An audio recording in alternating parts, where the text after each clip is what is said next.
Well.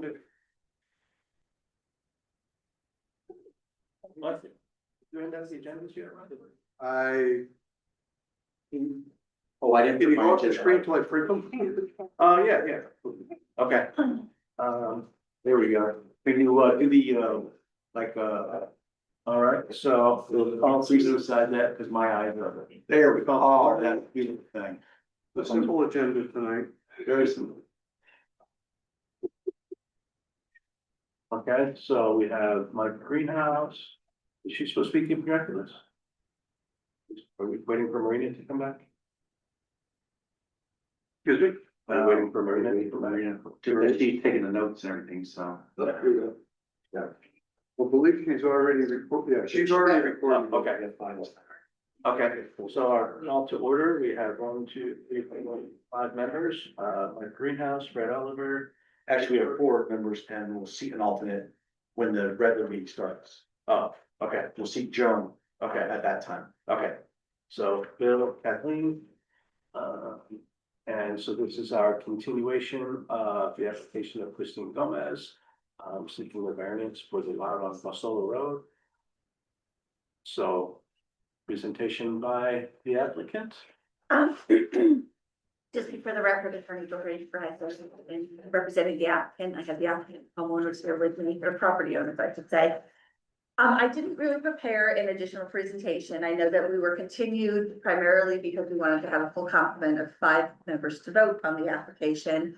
There was also a question of me just putting down a bit of a summary that I presented at the last meeting so you could digest it further. And then I'm really more prepared just to answer questions at this time. I certainly don't have any new legal arguments that hasn't already been expressed. Well, I know, so Joan will be seated as an alternate, so we have 5 this time. Yes, I don't know. I know Chair being chair. I've been the chair for so long. yeah, But she might have questions that. absolutely. And I presume that you've had an opportunity to either review the recordings or review the minutes. And I looked at the whole report. okay, okay. Thank you, we appreciate that. And you feel that you are qualified to participate or vote in this matter? Say, If they seat me, I am. yes, she feels that she's been updated by watching the videos. you watched the video, you've reviewed the file, right? And so you feel prepared to participate or vote. Yes, I Thank you. That's what I would be. Thank you. So yes, so if there's any questions, again, if you want to refer to the summary of the argument and my legal basis for it that I had submitted, that really walks you through what I had presented at the last time. We're starting with the premise that, well, I guess what I should say is that the primary, first and foremost question that we presented before you is that we would like your confirmation this is a legal non-conforming lot. And as such, then the basis for our requested variance can be the Adolphson principle, which is a reduction in nonconformities. We would be reducing via this lot line adjustment, the nonconformities having to do with lot width and lot size. There will be no other nonconformities, no new nonconformities created, just those 2 will be reduced and made more compliant. I've set forth my arguments as to why we maintain that it should be found a legal non-conforming lot. As you know, we're in a bit of a quandary. We can't definitively prove it one way or the other. We can't definitively disprove it either because the town's own records only go back to 1956, despite having purported to adopt zoning in 1950. We've done the best with any information at our disposal, and we can either I think it's for you to now, based on the arguments I've made, make a determination. Have we given you enough information in the record to make a reasoned conclusion that yes, we will deem this to be a non-conforming lot and therefore evaluate the variance request based on Adolphson or not? And even without the direct evidence of what the regulations said in 1954, when this lot was created, we've given you some inferences, right? The best we can get based on what the regulations said in 1956, based on some minutes of a zoning hearing that repealed and modified changes to regulations, all of that I think is also a basis for you concluding that you could infer that the prior regulations either didn't set a minimum lot area or width, or set one that's different than what's in the 1956 ones. Otherwise, why would they have changed it in 1956? And therefore lead to the conclusion that it was likely a compliant lot when it was created. So I wish I could be clear. I mean, I wish it could be cleaner is what I want to say. I wish it could be cleaner. I wish I could give you a definitive answer. I did research who is the keeper of the town's records, and according to the state library, they're to be maintained in perpetuity with the town. So the state librarian wouldn't have a copy of these. This is something that should be housed in the town clerk's office. Again, there's just nothing there prior to the 56 regs. So based on all of that, is there anything specifically you want to ask? And I don't know if it's John, so I have a kind of a lawyer question, I guess. I feel like you're, so now we're gonna put a house on a lot that never had a house before, but and your argument is based on the old lot, but you've changed the lot, so I feel like I don't know, does the reduction in nonconformity really apply? Because now you have a brand new lot that's nonconforming. Well, we have a lot that was non-conforming. We have a lot from 1954, a piece of land. Okay. Whether you call it a building lot or not, it's a parcel of land that's been in existence, standalone without any adjoining property, in common ownership since 1954. And in 1954, that piece was created and it's been vacant ever since. So that parcel exists. What we want to do now is modify the lot lines of that parcel and enlarge it to become more compliant with the regulations. Whether a building goes on there or not, it would be more compliant with the regulations, because the regulations require a 40,000 square foot and 200-foot minimum lot width. So we will be making it more compliant, still not compliant, but more compliant than what's presently existing with the lot. And the house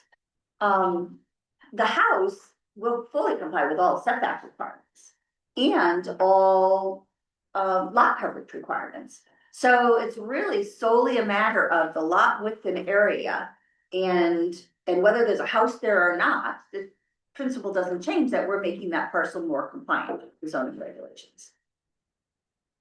I just feel like it's not that parcel anymore, it's a new parcel. Well, with the variances, it would be a modified parcel. But we're not creating it out of nowhere. I mean, it does exist right now, and it has since 1954, based on the chain of title. I mean, I'm not. That plot has always existed without structure. Correct. But there are lots of pieces of land that have not yet been built on. Sure. Right, right, and I guess I want to not lose sight of the sight, or lose sight of the fact that if built upon, the structure itself can conform with all applicable regulations. The structure can, the house, okay?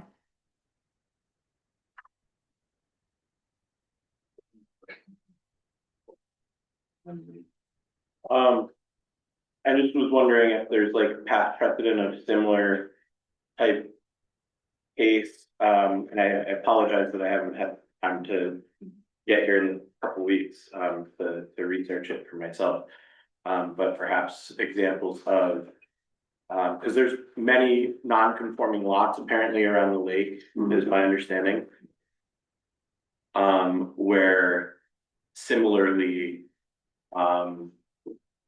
a vacant lot was purchased with the intention of placing a structure and has zoning issued variance previously.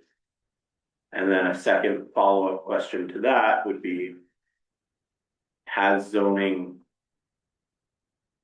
also granted variance in the past? Is there past precedent for zoning to grant variance with the stipulation that they make an adjacent lot less conforming or make it non-conforming? That specifically in regards to the situation regarding the septic plan. Because foreseeable future, if one lot was sold, I just.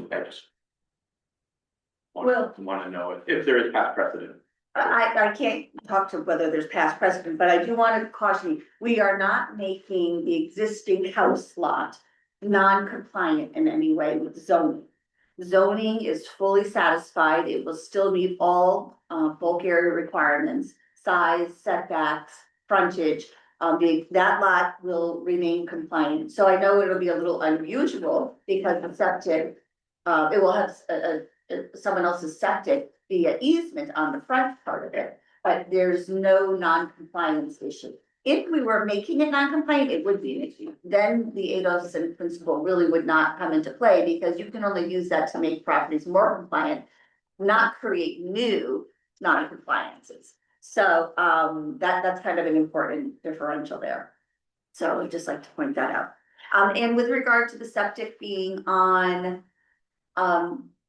the existing house lot and kind of off property, kind of a little bit of both. Having septics within an easement on adjacent property is something the health department has allowed, will allow. And it's really no different than having an easement for drainage onto your neighbor's property. I mean, oftentimes you see a roof drain, a curtain drain, or something being drained from one property to another. Here we're, putting our leach fields and draining that onto another property, but we can memorialize that via permanent easements that will run with the land, be apparent to anybody who would buy the property and spell out the rights and obligations in that document. So on that note, one of the thoughts that I had, is kind of going pontificate a little bit here. I went to a site where they had a bamboo forest on this. Oh, piece of what? property, Bamboo? Bamboo forest. Okay. And it's green year round in Rhode Island. And I thought, wow, this would be really cool. Bamboo's invasive. That's my point. It's very invasive. So I was told never plant bamboo on your lot because it's invasive, it goes into your septic system, blah, blah, blah, blah, blah. But then that made me think too, so this piece of property right here that the septic system would be on, Uh-huh. the owners of this lot, and I know it's you now, but in the future, they would never be able to build something in that area, put trees or plants in that area because the septic system's there. And I also thought, and again, I'm pontificating a little bit, I put a trench on the side of my garden once to put underground lines out to my pool house. And the guy that dug the line said, your septic system's right there, I said, yeah, he says, well, you got all these trees you wanna plant and you have to dig this. And I said, yeah, he goes, you don't wanna do that. So I guess my point is, how far of an area in addition to this, would you have to say to people, you can't plant trees in this area? If they didn't know, because those trees could grow roots into that septic system. And now the person that owns the new house could say, I have damaged my septic system and I'm gonna sue you for damages because your trees that you planted on your lot, even though they're outside the septic system area, had roots go in there. And now that's one of my thoughts I had in my head. Yeah, I don't think that we really have to worry about putting any restrictions beyond the septic easement area. Number one, it's a steeply sloped area, correct? Yeah, I was just thinking, if you were to go to see the property, then did you go to see the property and then the main? Just from the road, look Right, up. and so our main house and the yard and the whole area that we use, we have never in the 35 years. 35 years used that down there in 35 years. Because the area and the yard is big and the grass and everything is lovely up there, like you wouldn't even go down there for that, so. The slope's really kind of separated. Yeah, the house the slope may be really less separated, usable. if you were to see it, but I appreciate you really giving thought to this, I appreciate that. So within the actual septic easement, you can see where the primary would be, and you can see where the perk tests are. The primary is pretty close to the property line in the interior part of the septic easement. So I don't think, even if someone planted, which again, based on topography and slopes, I think it's unlikely anyone would plant. But even if someone planted outside of that easement area, I don't expect that we would have, I'm sorry, here, wait. yes. Go ahead, Ray. I was just You pointing, just pointed out the exact location of the primary field versus Closer the, to the easement area. yeah. So the easement area is actually quite a bit larger Right. than the, I think we've given than the septic sufficient system. surrounding area to protect the structures Structure. within there. So for reasons of the fact that I think it's impractical that anyone will plant anything down there or do anything with that area, other than the septic system. I don't think we're gonna have any interference. Another thing I'll just note, and I know variances can't have anything to do with the ownership and who owns the property, but I will just note from a practical standpoint, my client does expect her son to build a house there. It will be a family-owned property, at least in the foreseeable future when it's first built. So with that, relationship in mind, I don't really expect any incompatibility by having the easement on the rear house's property. can I ask about the easement? I'm assuming the easement is going to give give parcel B Mhm. the right to pass and repass and maintain, Yes, including repair, replace, yep. including mowing and repairs and all that good stuff. It'll be very broad. I mean, I'm happy to review the language with the town attorney to make sure it covers everything, but I envision that it will be the right to pass, repass, construct, maintain, repair, replace as necessary, a septic system and all appurtenances that may be necessary, and to do routine maintenance. It will also allow the owner of the house lot, the existing house lot, to use it for a purpose that's not inconsistent and interfere with any of the septic. So title still remains in the house property and they have some limited rights to use it, but again, it's so kind of remote in a way from the house that it's really impractical for use anyway. So I don't envision them retaining any real activity and exerting any control over that land. They really just own the underlying fee. Right, but somebody's gonna have to maintain it to prevent trees from Yes. establishing themselves. And that will be an obligation on the parcel B owner to make sure that they protect their septic system. And if by chance that was poorly maintained and caused pollution on someone else's property, that would be. Well, whoever, responsibility of- it's the septic owner's responsibility, so they would be responsible for any damage there. Right. I mean, you can almost kind of wipe out the easement in your mind and almost make it seem like that land is really primarily for the benefit of and under the control of parcel B, but legal title of the underlying fee is still owned by the house, so that the house lot can stay compliant. That's I think I mentioned to you, that was the important drive behind that. Adolphson only works if we're not creating new non-compliances. We wanted to make sure that the existing house lot that my clients live in stays compliant with all zoning requirements. So can we just review, how much of a non-conformity are we asking in terms of square footage of the lot and the different dimensions? Sure, so right now, I put that in my memo, right now we are making the lot, which is presently 18,703 square feet. Right. We're increasing it to 25,118 square feet. And we're increasing the lot width from 50 feet to 88.7 feet. And so 25,118 is the square footage, and the minimum called for by the zoning regulations Is 60,000. 60,000. Okay, so that's still a big, okay, 60. And as, well, keep going. And as far as the dimensions, so Mhm. how far off are we on the various dimensions? Oh, no, we're not at all. Okay. As you can see from the proposed location of the house lot, we will be front, side and rear yard setbacks. Yeah, I see the setbacks, Oh. but in terms of the dimensions, Sorry. the frontage, for example, is that? Well, you don't it's have a just square frontage footage? requirement, you only have a lot width, which is the 200, We actually do have a frontage requirement as of January 15th, 2026. okay, but not as of the date we submitted the application, but what is it now? 200 feet. Okay, so lot width and frontage are two They hundred. changed it, they Okay. changed it. So 200 feet is what's required, 50 feet is what's existing, 88.7 is what we're proposing to increase it to. And setback from the road is, 50 feet from the center lane, Yeah. and they're 53. yeah. What's the square footage of the proposed house? of the house. Well, we don't have a final building plan for the house. I mean, that could change, but it will have to comply with all setbacks. What we're showing here, just because it's still a small lot, so it can't really accommodate the McMansion of any sort, is a, oh gosh, I don't have, 4 bedroom. yeah, but what, can you tell the rough dimensions of it? I don't have 30 by 40 are the rough. 30 by 40. yeah, 30 by It's about 40. 1,200 square Two feet. stories? Yeah.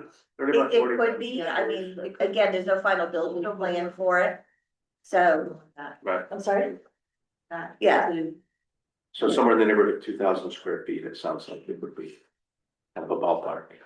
Because if it's 30 by 40, that's 1,200. 1,200, yeah. So if it has a second story, then it could be up to, Yeah, then we'll have it. yeah. Okay. Mr. Chairman, for the record, Mark Riggs, I have a question on that as a follow-up. Typically, if your plan shows a 30 by 40, that's like the envelope within which the building will occur. Mhm, So yeah. it won't, if this variance is approved, you can't go bigger than that. Oh, no. No, we don't expect to go bigger. I mean, I guess the only thing I would say though, Mark, is, Attorney Brand, sorry.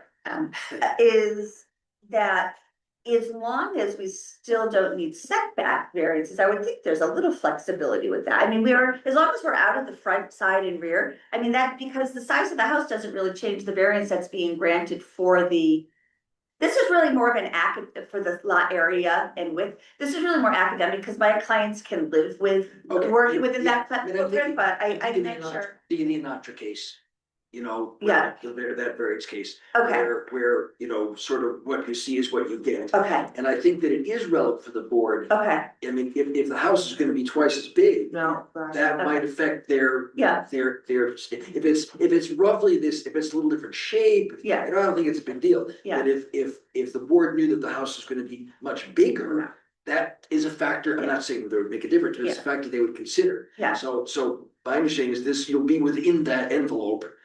Or smaller. We can live with that, right? Yeah, oh, absolutely, actually, I was thinking Yeah. smaller, Mhm. they were thinking smaller, Okay. but. Yes, that, if you want to tie the approval specifically to this footprint, we don't object to that. No. Yeah. And I might have asked this question before, so if I did, I apologize. So the area for the septic system, could that be sold along with that, or would that make the original lot too small?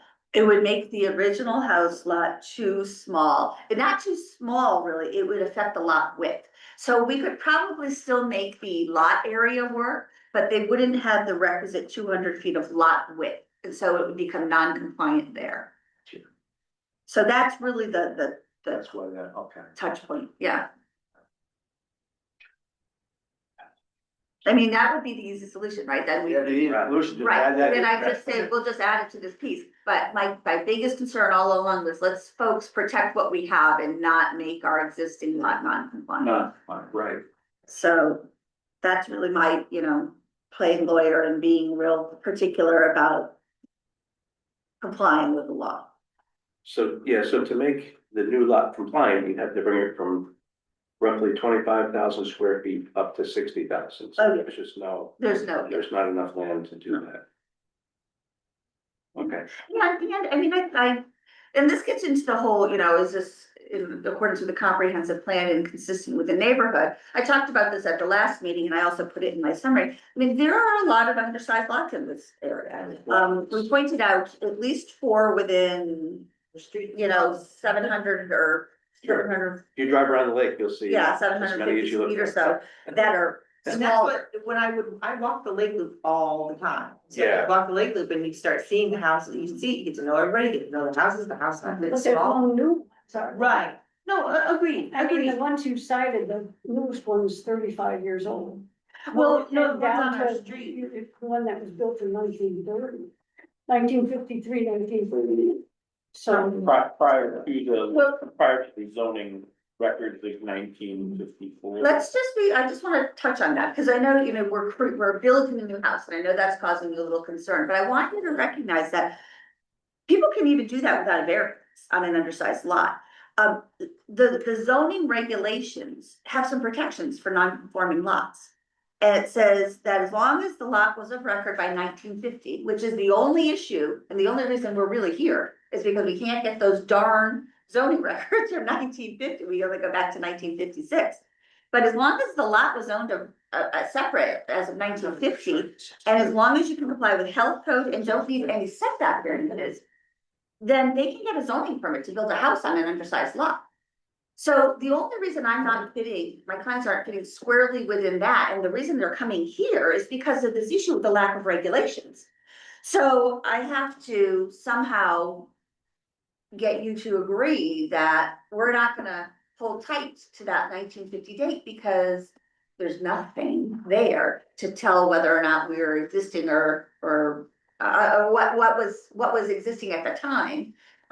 So that's really the only reason my client can't fit into here, and I advise them to come before this board to get a variance because of that 6-year gap. But if Wayne had an application to build a house Yes, on a lot that was less than 60,000 square feet, wouldn't you reject it because it didn't? I would say you need to get a variance, yes. Yeah, that you would have to get a variance. but you don't need to, because That's what I'm it's saying. illegal if it's a non-conforming lot. Under section 4.12 of your zoning regs, if it's a non-conforming lot and it was non-conforming as of 1950, when the regs, if it was legally existing prior to regs, and there's no adjacent property owned, just like here, and you comply with health code, and you don't need any setback variances, then you can get, Oh, a zoning if you can fit it, yes. if you can, without setback, but if it's undersized with regard to area or width, you don't need a variance. Okay. So those are where we're undersized. That's also dependent on the 1950 Mhm. timeline. So I think that's where my question, I don't know if I'm asking it appropriately, but in regards to past precedent, are there cases this side of 1950 where variance has been granted, or is it reasonable to infer from the other existing non-conforming lots that have structures, is it reasonable to infer from that at the time, those were what was recognized as legal building lots, and this was never intended to be built upon? For the record, Mark Brains, first of all, precedent for ZBA variances is mostly non-applicable, because every situation is so unique. Okay, so Whether the houses that you're observing, some of them, they may have predated zoning, they may have gotten variances, but it really isn't determinative for your decision. I mean, the question before you is whether on these facts and these circumstances, you feel that a variance is in order by virtue of the Adelson case, as Attorney Reiser has said, that by the reduction in nonconformity. So the fact that there are other houses on non-conforming lots, maybe they were variances, maybe they predated zoning. It doesn't really cut one way or the other for you. I think Case by case basis. I think then I want to make sure that I'm not looking at it from the, so we were told that we need to approach it from the realm of the fact that these zoning regulations were not on the record prior to a certain date. So we were told that we needed to look at how it applies in regards to the time frame that the zoning regulations, that was how we were instructed, or so to say that like we shouldn't be looking at past precedent. I mean, you can consider it, but it's not determinative.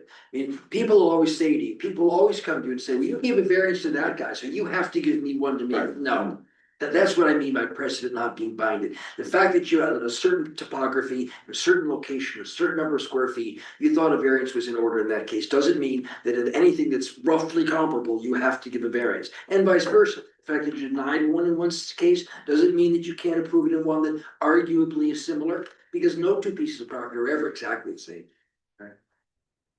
The only way you're bound by precedent would be in a case where you're interpreting what the regulation means.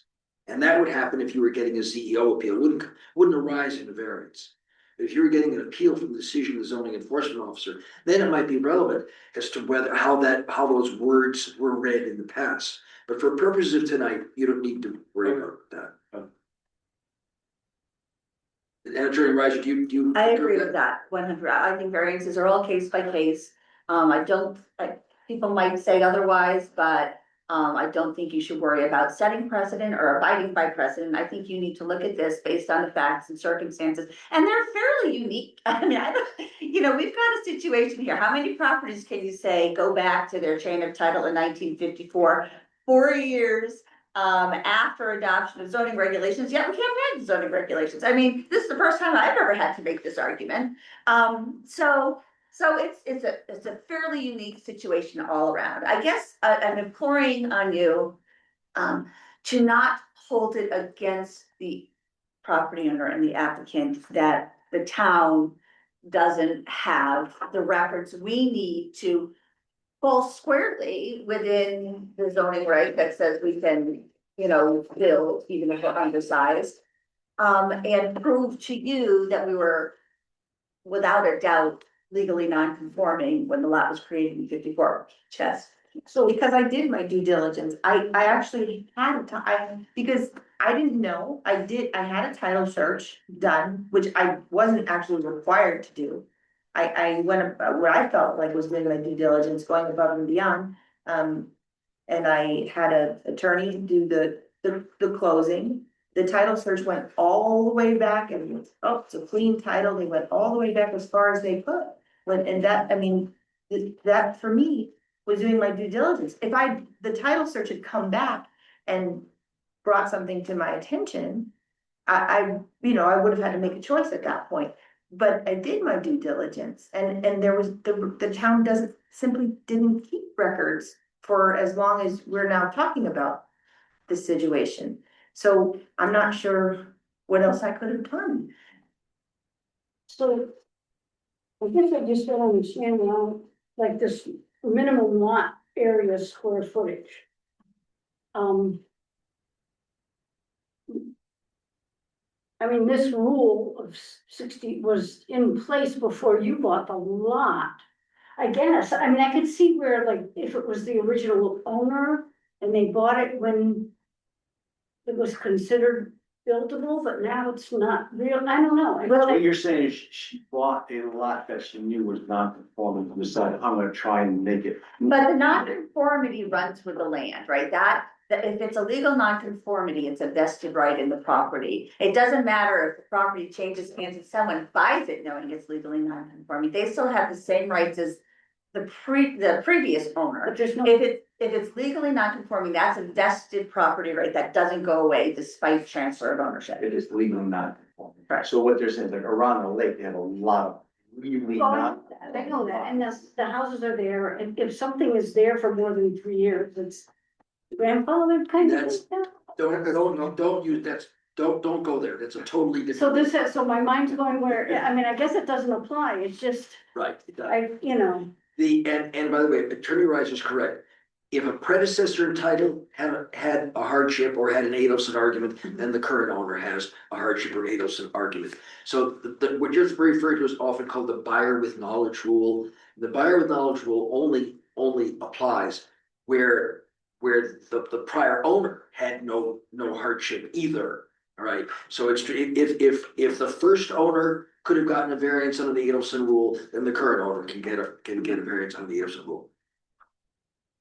And forgive my naivete, and you all have far more knowledge about this. You have to understand, as a layperson, I walked around Lake, I saw, there's a lot. I contacted the owner. And it is my naivete, which is why I hired an attorney and did a title search. So that was my due diligence, because you see all of this all the time. You sit here every, and I appreciate your service to our town. I love this town. I just didn't, as a lay person, you look and say, oh, there's a house, there's a house, there's a house. Here's a lot for sale, I can buy this lot. So I appreciate you're coming from a different knowledge base than I am, and literally, I thought I was going above and beyond with a title search. I was kind of a little bit proud of myself. As a retired teacher, I like to do my homework. And, I was proud of myself that I did that, and yet I guess it still had, it still couldn't go as far as it needed to because of the town record, so that, but I hear what you were saying. Madam Chairman, for the record, again, I'm correct, just to keep this balanced. A title search typically wouldn't disclose zoning history or zoning rights, okay? It's looking at title. So no title search is gonna tell you whether you do or don't need variance. Oh, no, it wasn't about the variance, it was simply about the records going back as far as we would need them to go back. That's one. So the title search went back, confirmed good title for 40 years. The title search when typically when an attorney gets a title search, they will review it and see, okay, what's happened to the property during that period of time. I would say a good attorney should identify if a property has been divided over that period of time. They would want to be investigating whether that division was properly done. If it required subdivision, if it didn't require subdivision, then you'd have to go another step further to make sure that the parcels conformed. It doesn't appear that that was done, and there would have been no way, again, even if it had been done, for them to verify. Because the records, those records, the zoning records don't go back far enough. The only way we can definitively verify is if we knew what the regulations said in 1954, when the lot was first created, and we just have a big blank there. So we can either assume it was legally created due to the lack of records, or we can infer based on what the 1956 regulations said, that the 1954 unavailable records were complied with. And were different than 1956. Again, I really do think they had to have been different than the 1956 ones, because why else would they have made a change to minimum lot size and width? It had to have been something different. You don't make a change if it's the exact same. But I don't know what it was, so I can't say definitively it complied, but I think there's enough reason and inference there for you to reach that conclusion and a court to uphold it if you so choose. The courts will give you a lot of discretion in doing the best you can under the circumstances with the information you have, and as long as there's a basis in the record for logically reaching a conclusion, I believe the courts will uphold that.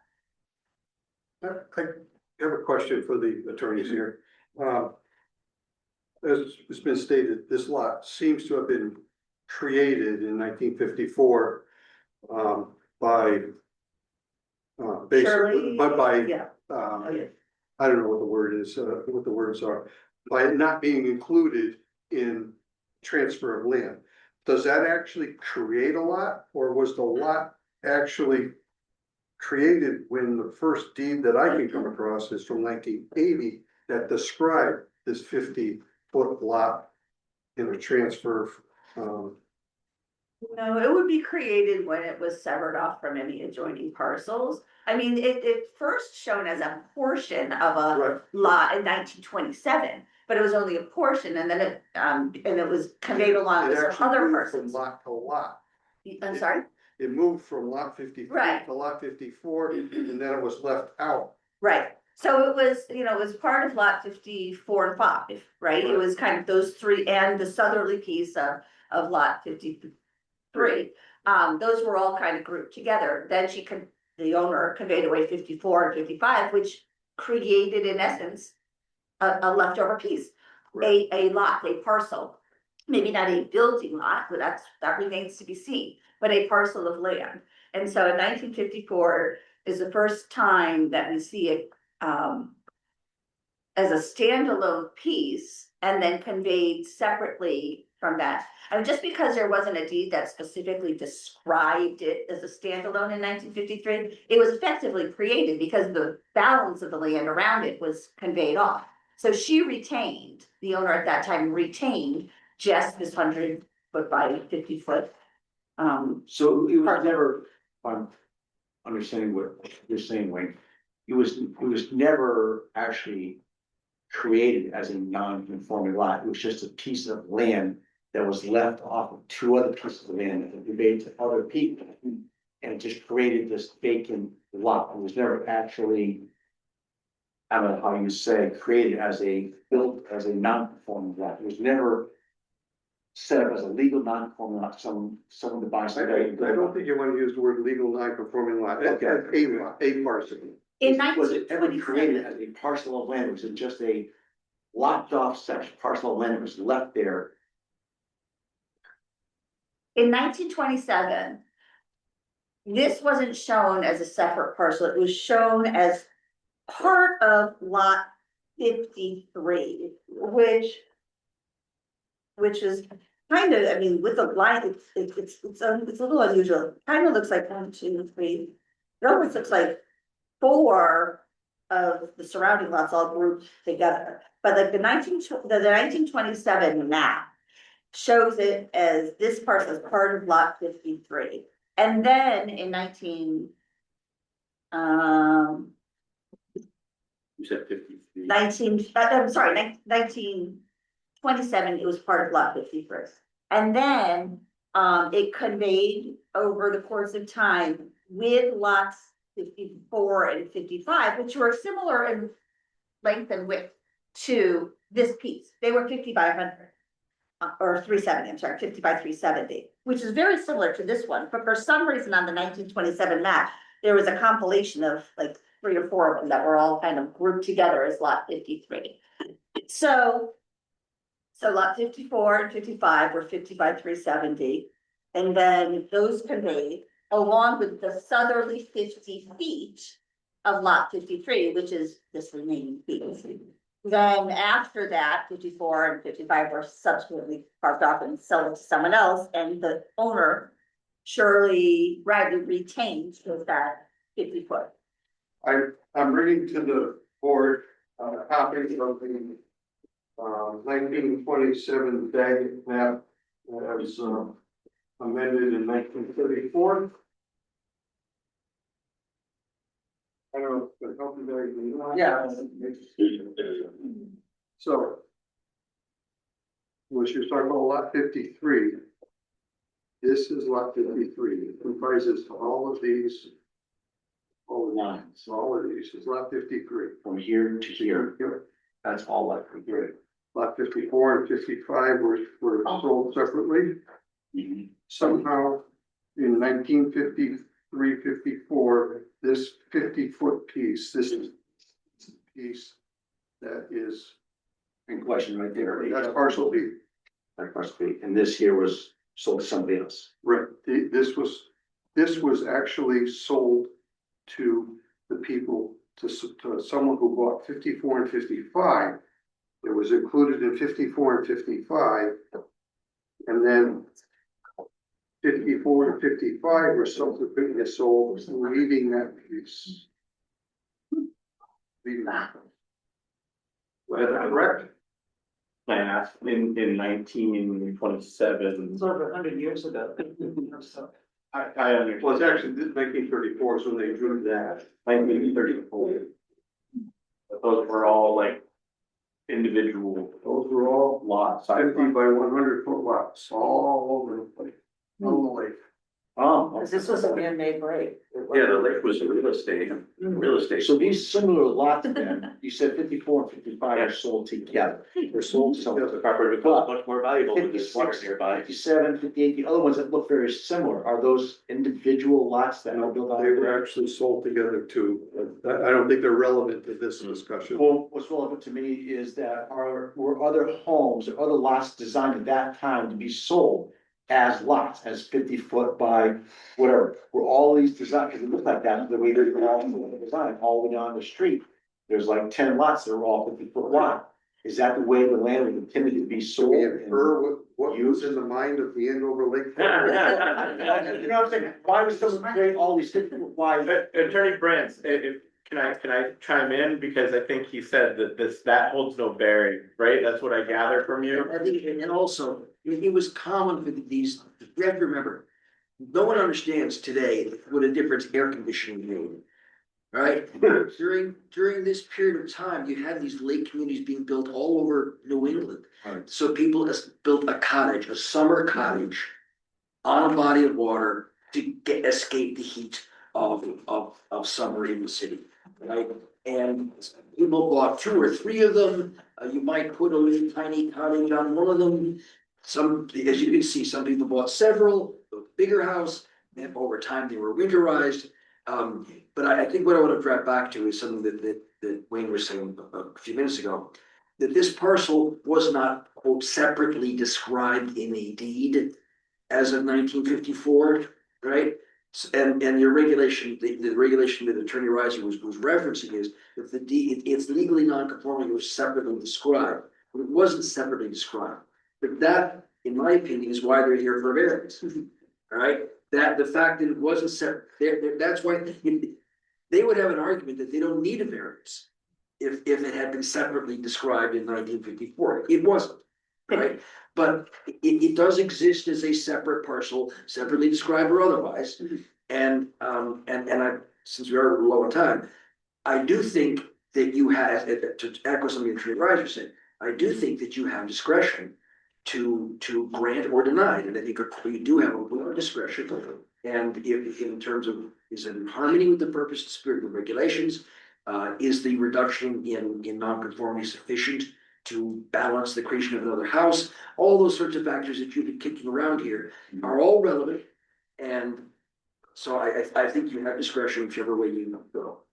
And also does limiting it to the footprint, so it's not an oversized Yeah. house, also that balances in, if you feel that's appropriate, we can make that a specific, tie the approval, if you so fit, to the specific footprint, so it's not a McMansion out there and disproportionate with what else we're seeing. And I probably shouldn't advocate for the proponent, but there are 2 letters on record of support from 66 Pasula, which is up the hill, block 54 and 55, and across the street, I believe. Right, the house is closest to Where this house will be. where this house will be, they're very supportive. And the house, there's our house. And 66 Pasula was at the public hearing last. Yes. Yeah, their only concern was the blasting, and that doesn't need to be done because there's no ledge there. And once that was satisfied, they were all set. Yeah, but they didn't speak in opposition to. No. I agree with Attorney Brandt, it's really, it's the board's. There's another meeting at 7 o'clock, so we'll be done at 7 o'clock. Hopefully. Or hopefully, So, yeah, if there's any other, Brett, if you wanna okay. ask us any other questions from this board, All right. if we want to. So do we have any more questions? Are we done? Anybody have any more? So we can wrap up this part of our meeting? I don't have anything else to offer. The only thing I would say is if you're still, on the fence and you're feeling rushed now, because I know we have another meeting coming in. Even if you close the hearing, I mean, we would love a decision, but if you don't feel there's time to deliberate tonight, then, you can always deliberate at the next meeting. Well, Again, I would really wanna make sure that all 5 of you are here though at the next meeting. that's the That was applicant, all, that's the applicant's decision though, right? What's it? No, it's up to you. You can do that whenever you, Oh, I thought, whether I want you to or to vote tonight or not, you have the discretion of closing and then you don't have to make a decision for a period of time. If you close the public hearing, you have up to 65 days to make a decision. So it could be your next regular meeting and you can find. Yeah. okay. So do we need to make a motion to do this, or we just close there? We're going to close the meeting. Okay, so do motion. Public hearing. We're done. I think we just say. Okay, so close the public hearing. And now we do a call to order for our special meeting. Time at 6:50. 6:50, call to order at 6:50. Need to, we need to see.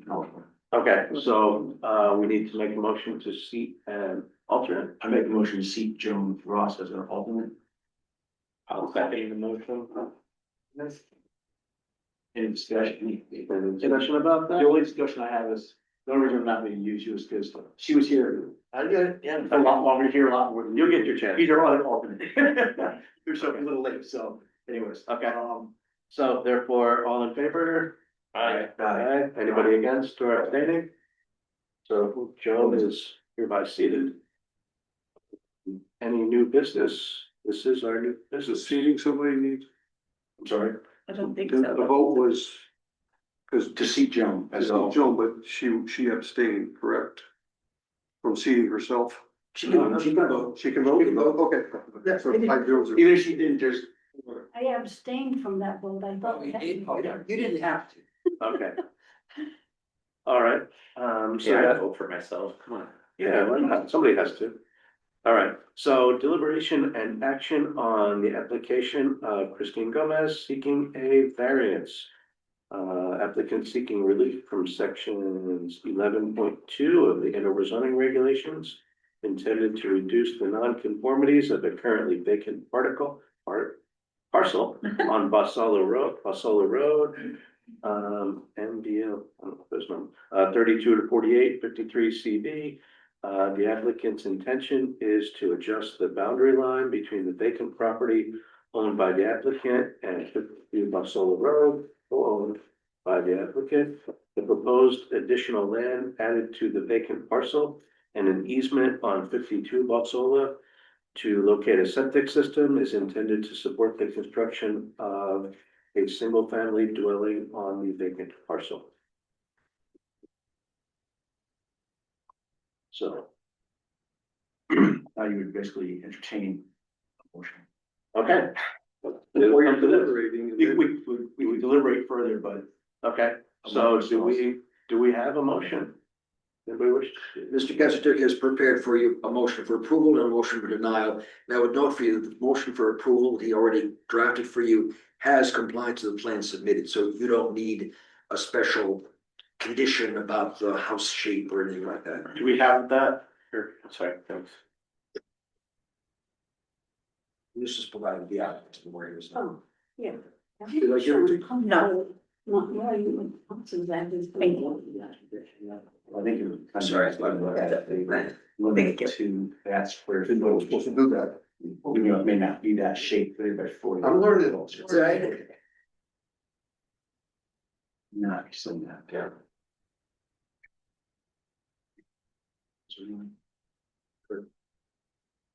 Yeah.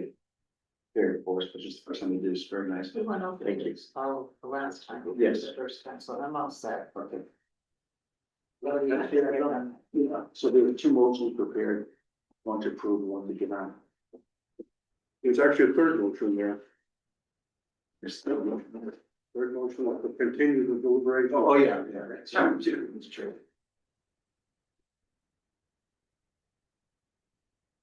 Mike?